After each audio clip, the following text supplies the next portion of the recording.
This is Old School Terminator with Dark Future Games, and I just wanted to give everybody a look at the Ironclad Dreadnought that I made for Chosen One for his Salamander's army. First things first, I want to just go out and say that I look forward to seeing this at Adepticon, hopefully, if Team Snake Eyes makes it out again. It was a pleasure to meet you guys last time, and it would be an honor to see this on the board. With no further ado, though, let's start looking at this model. Alright, starting over here. Now, I just couldn't find a way to copy the way that they had done the scales for the scale work that they've got all over their Salamander's army. So I did the best that I could. Other than that, taking a look all around the model, you can see I did block highlighting. Worked in, basically the model was based in Narlock green and then rebased in Snot green. The next layer that went on the panels here, like the thick line, is Goblin green, and then the thin highlight lines up there are in Scorpion green. The Thunderhammer is from the Thunderhammer conversion that I showed everybody on video a few video tutorials back.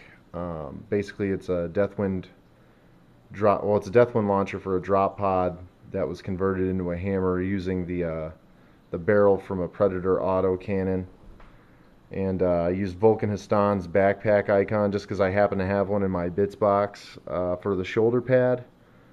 Some teeth from the Saurus box right there. Basically some fetishes showing that he's some kind of dragon slayer, which goes along over here with the scales. A few fetishes that I stuck right there on his arm, if you take a look right there. And then on the back there's also a jawbone. While we're on the back, just taking a look, I went ahead and made the Adeptus Mechanicus symbol, black and white on the head and then silver and gold on the cog. I basically did the whole back in a folk art color of silver that comes out a little bit heavy and grainy, and then I washed it just to get that grit in there, since all this machinery is pretty much the moving parts, the working areas of the Dreadnought. I wanted it to look gritty and oily to do that. And then I came back over with bolt gun and came back over the high areas. You can kind of see where it's been highlighted all throughout the model. And that's pretty much it for the machinery parts. Down here on the legs and on the feet, I did some freehand flames on the leg guard there.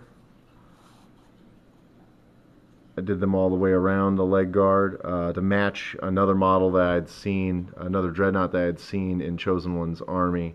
For the feet, I didn't do a whole lot of weathering throughout this entire model. I like the crisp, clean look he had in his army. I noticed he didn't have a lot of weathering, so I decided not to go there either. But with the feet, considering he's going to be walking on lava for his base, I went ahead and just threw on a good hard wash. When I was washing, I sprinkled in a little bit of soot from the Forge World kits. Nothing big, nothing game changing, I don't think, as far as in terms of the paint job. Now I added some gem effects here on all the areas that looked like little bulbs to me, using Mordian blue, Ultramarines blue, ice blue, and then a dot of white here and there. I did the wings on the front of the model with white and then a black wash, and then come back over with titanium white from the folk art sets. I've left intentionally the scroll work blank in case he wanted to put something in there. In case that was something he wanted to do, he'd have the option to do that. Just turn this thing around. A lot more flame work in there, a lot of flames. You guys have seen the photos before. The only other area of real weathering I did was just a little bit of weathering on the Meltagun and on the Flamer. All in all, everything's gotten the treatment as far as the block highlighting goes, as far as the washing goes. You know, there's multiple layers of washing where there is wash on this model. That's it. That's Chosen One's Ironclad Dreadnought. I hope everybody likes it. I really hope Chosen One likes it the most. Hopefully it'll fit in well with his army and be a standout figure, a heroic Dreadnought and his forces, and maybe we'll see it at Adepticon. In any case, thanks for tuning in to Dark Future Games, checking out the Dreadnought work that we've done. We are taking on commissions on a case-by-case basis. We're pretty much booked locally for a while, but if you shoot us an email, I'll shoot you a pricing, and who knows, maybe you can get your own Ironclad or some other work done.